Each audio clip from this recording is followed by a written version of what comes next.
سلام البنات، كنتمنى تكونوا على خير وبخير. توحشتكم.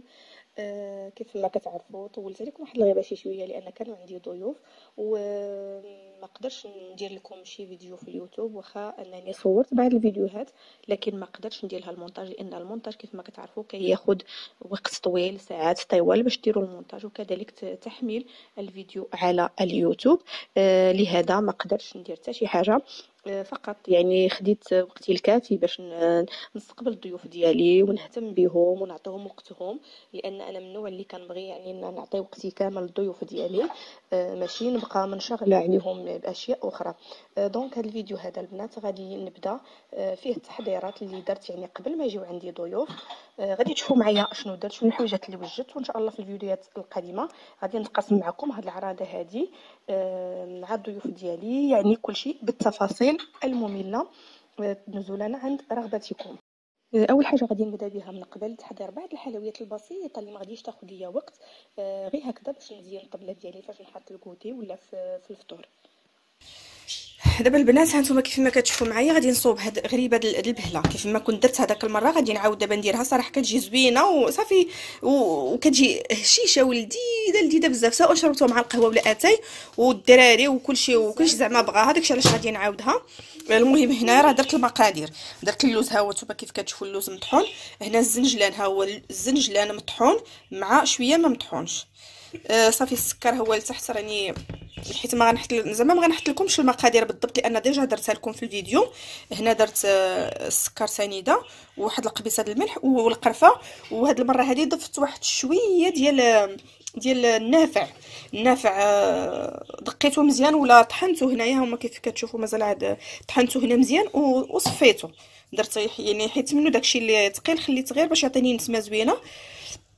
صافي الزيت هو هذا، وهذه الزبده اللي بحراره المطبخ 25 غرام. دابا غادي نبدا نضيف المقادير. غادي نضيف الزيت هو الاول، غادي نخلط بعد داك السوائل يعني الزبده والزيت مع الدقيق، وعاد غادي نضيف عليهم هاد النواشف هادو. صافي دابا بعد ما خلطتها غادي نخليها في هذا الصحن، اما غادي نحضرها دابا يعني نخليها ترتاح واحد شويه على ما نسخن الفران وبدا نشعل زعما نطرحها يعني نصوبها، اولا غادي نخليها تبات ليله كامله يعني النتيجه كتكون نتيجه وحده سواء خليناها ولا. المهم على حسب الوقت ديالي، الا كان لقيت الوقت راني غنصوبها دابا، ما كانش نخليها حتى لغط لي باش غادي نعجن الخبز وغادي نديرها حتى هي ونطيب كلشي في مره واحده. صافي لغط ليه داك غريبه. المهم بيتها فاش كتبيتوها البنات كتصبح يعني رطبه اكثر من الا صوبتوها في ساعتها. هذيك غير فاش الا كنتو مزروبين تقدروا تصوبوها، مي الا درتوها خليتوها بايته شوفوا البنات كيفاش كتجي يعني كتصوب بحال اللي تقولوا دايرين لها البيض ولا دايرين لها، كتجمع دغيا وما كتعذبكمش. وحاجه اخرى الا بيتوها الا يعني رونتوها وغادي تخليوها حتى لغد ليه الخماره ما تزيدوها لاش حتى يعني تبغيو تصوبوها عاد وليو ديروها للخماره وليو خلطوها مزيان. هذه النصيحه اللي باش لان المفعول د الخميره غادي يتحيد لكم الا باتت يعني بايته فيها الخميره. دونك خلطوا غير المقادير الاخرى والخميره خليوها حتى لغد ليه عاد زيدوا يعني الخماره د الحلويات عاد ضيفوها وصافي وليو خلطوها مزيان وصافي وغتبداو تكوروا. ها نتوما شوفوا كي كتجمع غير بيد وحده كتجمعها من داكشي الرفيع. هانتوما شفتوا صافي. دابا انا غندير الكويرات وغادي ندير راني ديجا حاطه المول ديالها اللي غنصوبها فيها. صافي هادي الغريبه من بعد ما طابت كتجي غزاله البنات والله الا كتجي رائعه وسهله في التحضير ديالها. دابا صافي غنخليها غير تبرد شويه عاد نحيدها من هاد اللومول هذا وغادي نجمعها في البواط ديال الميطال وكنخليها نحتفظ بها كتبقى واحد المده طويله. دابا غادي نحضر النوغا بالزنجلان. لهاد النوغا هادي غادي نحتاج لها كنت سبقت حضرتها معكم في واحد المناسبه ديال العيد. غادي نحتاج لها واحد 200 غرام ديال الزنجلان. هنا خلطت انا الزنجلان الاسود مع الزنجلان الابيض، يمكن لكم ديروا غير قياس يعني غير واحد من اما هذا الابيض ولا الاسود يعني ولا البني. انا خلطت درت كذلك 80 غرام ديال السكر سنيده، درت 80 غرام ديال الزبده. 50 غرام ديال دقيق الفرص، و50 غرام ديال القشطه الطريه، و50 غرام ديال الجليكوز. انا حطيته هنا مباشره في الكاسرول اللي غادي ندوب فيه هاد العناصر هذه. دونك غادي نبداو دابا التحضير ديال هاد النوغا بالزنجلان. كندير داك النوغا، كنضيف عليها الزبده، نخليو كلشي يذوب.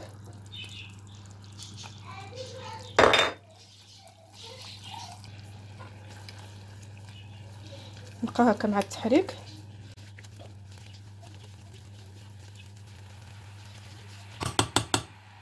هانتوما ملي تبقى تغلي لنا بحال هكذا نضيفو السكر سنيده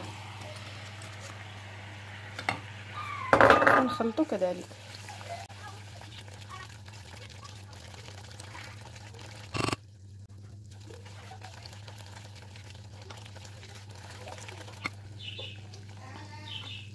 من بعد غادي نضيفو القشطه الطريه السائله مع التحريك بطبيعه الحال.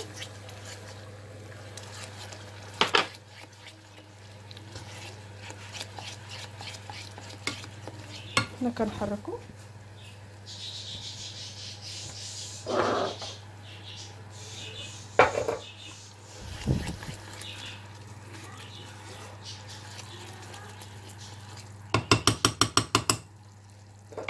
نبقاو نحضيوها بحال هذا الشكل هذا. منين نشوفوا يعني داك الفقاعات بقاو كيطلعوا صافي نحيدوها من فوق النار ونحطوها جانبا. دابا في هذه اللحظه هذه عاد غادي نضيف الدقيق. غادي نضيف الدقيق وانا كنخلط حتى نحيدها من فوق النار.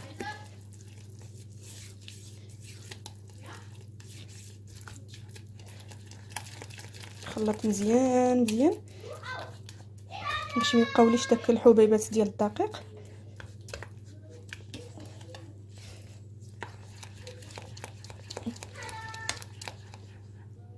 من بعد ما نسجمنا هاد العناصر كلها غادي نضيف الزنجلان.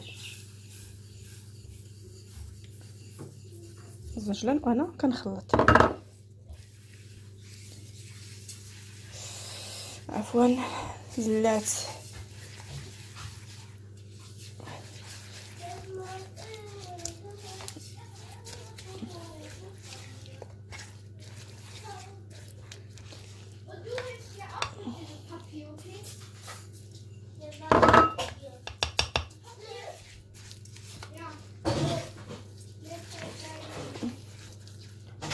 دابا غادي ناخذ واحد المولد السيليكون، يعني بالاختيار ديالكم كيف ما بغيتوه نتومايا.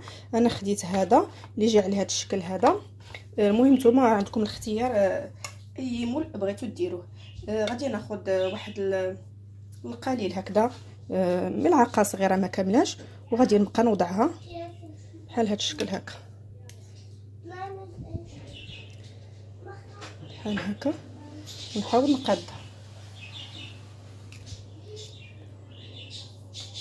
وهي تكون باقا سخونه باش ما تنشف لكم شاي ولا باش ما تطيب الشاي.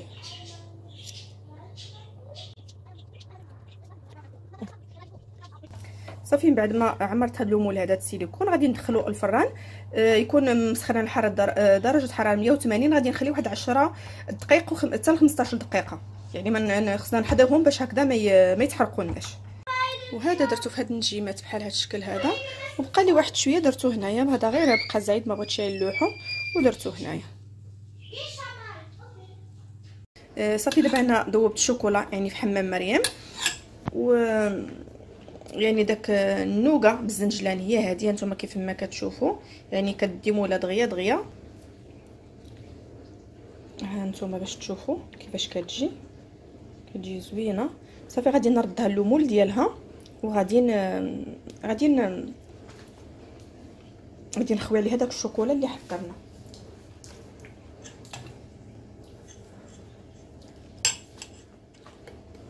ونبقى نضيف شويه بشويه.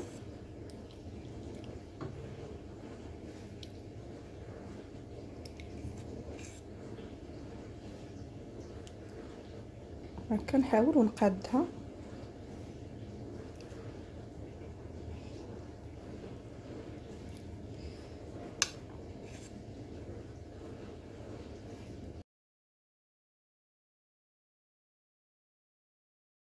من بعد ما ملعت هاد المليمول السيليكون نبقى نديرهم بحال هكذا باش داك الشوكولا كتولي مستويه وكتقاد. صافي غندخلها دابا الكونجيلاتور تشد راسها مزيان وعاد غادي نديمو ليها. صافي هذوك النجيمات كان بامكاني ندير لهم الشوكولا حتى هما بحال هكا كيجيو بحال هاد النوكا ديال الزنجلان، ولكن هادو فضلت غادي ندير لهم غير واحد النقيطه هنا د الشوكولا وغادي نزينو وغادي ندير هكا شكل مختلف. صافي زينتهم بهذا الشكل هذا حتى تشوفوا دابا معايا الشكل النهائي فاش غادي نحطهم يعني في صحن تقديم. اول حاجه غادي نديرها هي العجينه. العجينه كيف ما تقاسمت معكم شحال من مره الطريقه ديالي. المهم هنا راني درت دقيق الفرص، دقيق الفينو والشوفان. ما عرفتش واش كيبان ولا ما كيبانش لان خلطت عليه زدت عليه بذور الشيا هادو، وزدت عليهم بذور زريعه الكتان ولا زريعه الكتار، وزدت الزراره المهم زريعه ديال نوار الشمس ولا عباد الشمس، زريعه ديال الكوسه ولا القرعه. المهم هادشي اللي درت، والخماره بطبيعه الحال هي هذه الخماره. صافي غادي ندير الماء دافي وغادي نعجن كما العاده. طريقه العجينه تقاسمت معكم في كل فيديو كندير فيه الخبز ديال الدار، كنتقاسم معكم الطريقه ديالي. كنضيف الماء دافي وكندور آلة العجين. صافي العجينه من الاحسن البنات نصيحه انكم ديروها شي شويه تكون جاريه ولا كيف كنقولوا مرخوفه، ما تعجنوهاش تكون قاصحه.